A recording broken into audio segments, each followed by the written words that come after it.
this video, we will assemble the BagANut 18-inch harvester, although these instructions are the same for the mini, 12-inch, 18-inch, and the 36-inch push models. First, cut off the zip ties under the basket and inside the basket. You can attach the basket to the unit now or later. Lay all your pieces out. Take the 2 straight pull pieces and insert them into the side triangle bracket. Make sure that your drilled hole is facing out for it to be screwed in later.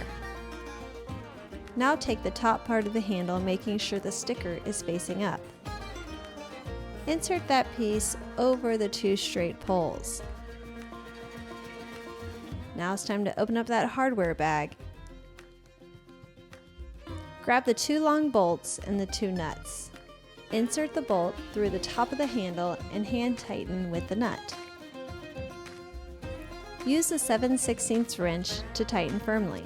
Take a screwdriver or drill and screw the base of the handle into that triangle bracket.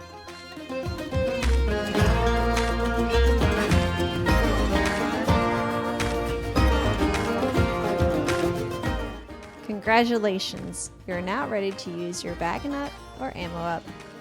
If you have any questions or concerns, please give us a call at 904-641-3934